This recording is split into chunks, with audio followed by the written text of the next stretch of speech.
जय श्रीकृष्ण. मंगल Thombare YouTube चॅनलमध्ये तुम्हा सर्वांचं स्वागत आहे. तर इकडे बघा आमचा कृष्णा वडे खात आहे. कसे झालेत तर खूप सुंदर झालेत असं सांगतोय.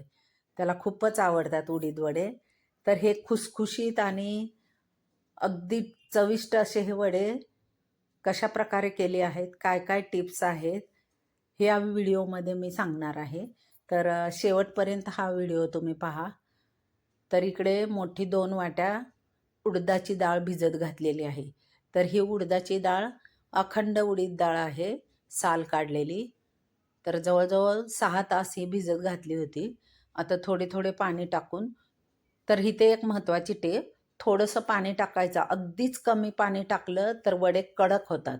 म्हणून थोडंसं पाणी टाकून उडीद वडे हे खुसखुशीत होण्यासाठी थोडंसं पाणी टाकायचं.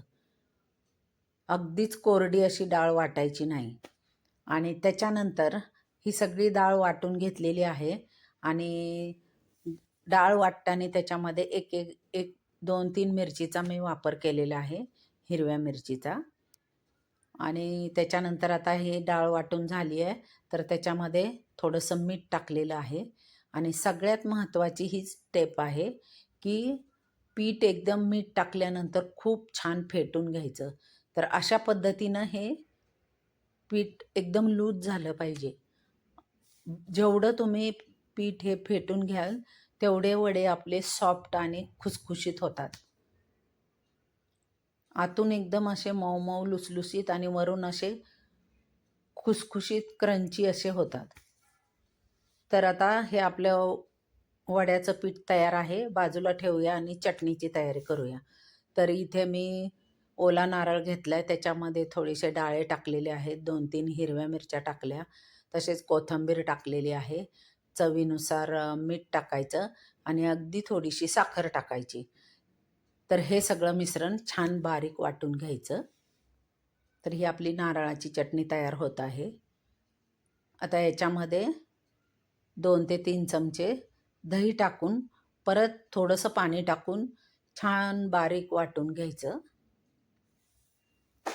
जेवढी तुम्ही चटणी बारीक वाटाल ना, तेवढी चवीला छान लागते. तर आता आपली ही चटणी तयार आहे. एकदम फाईन अशी मऊ चटणी तयार आहे. तर आता एका बाउलमध्ये काढून घेऊया. याला वरून तडका देऊ.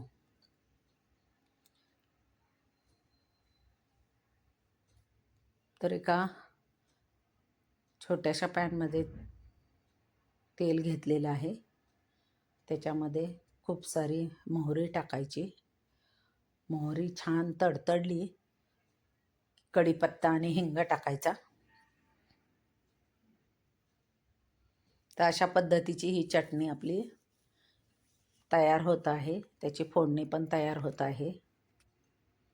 हिंग टाकलं आहे आणि इथे गोल बोर मिरच्या घेतलेल्या आहेत, त्या पण तेलावरती छान फ्राय करून घ्यायच्या. मिरच्यामुळे चटणीची टेस्ट पण छान लागते आणि दिसायला पण सुंदर दिसते. वा. तर आता आपली ही करारी फोडणी बसलेली आहे. फोडणी बसल्यानंतर चटणीचा कलर चेंज झालेला आहे.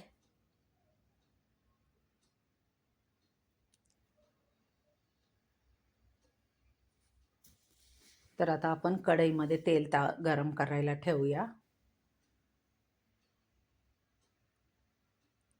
परत एकदा थोडंसं पीठ हे मिक्स करून घ्यायचं.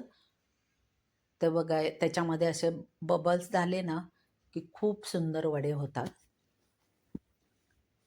छान आपलं पीठ तयार झालेलं आहे, बघू शकता तुम्ही. वा. तर अशा पद्धतीनं पीठ तयार झालं की वडे एकदम खुसखुशीत आणि आतून सॉफ्ट असे होतात.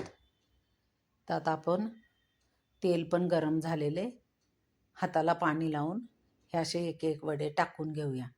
मी असे हातानेच वडे सोडते, तुम्ही चमच्याने पण सोडू शकता किंवा एखाद्या प्लॅस्टिकच्या कागदावरती असा गोल गोळा ठेवून तसे पण तुम्ही वडे सोडू शकता. पण मी असे डायरेक्ट हातावरतीच पीठ घेते. पाणी लावून पीठ घ्यायचं आणि अंगठ्याने त्याला मध्ये होल पाडायचं. अगदी सोपी आणि सरळ पद्धत आहे. तर आता छान तेल पण तापलेले वडे टाकून घेतलेले आहेत. तर पहिला आपण गॅस हा फास्टच ठेवायचा, म्हणजे आतपासून छान फुगतात वडे. तर ह्या छोट्या छोट्या महत्त्वाच्या टिप्स आहेत. सगळ्यात महत्त्वाचं म्हणजे पीठ आपण जेवढं फेटू तेवढे वडे तुमचे खुसखुशीत असे होतात. आणि वाटण करताना थोडंसं पाणी टाकून वाटायचं, एकदमच सुक्कं सुक्कं वाटायचं नाही. अशा पद्धतीने हे पीठ आपण जर तयार केलं ना, खूप सुंदर वडे आणि टेस्टी पण होतात, दिसायला पण सुंदर, खाण्यासाठी पण खुसखुशीत असे आपले वडे तयार होतात. आणि डाळ पण अखंड डाळ घ्यायची, साल काढलेली. त्यामुळे जो वड्याचा कलर आहे ना, तो पण खूप सुंदर येतो त्या डाळीमुळे. आता जोपर्यंत तेलाचे बुडबुडे थांबत नाहीत तोपर्यंत आपण वडे तळू द्यायचे. आता हे जवळजवळ आपले वडे तयार झालेले आहेत, तर हे काढून घेऊया.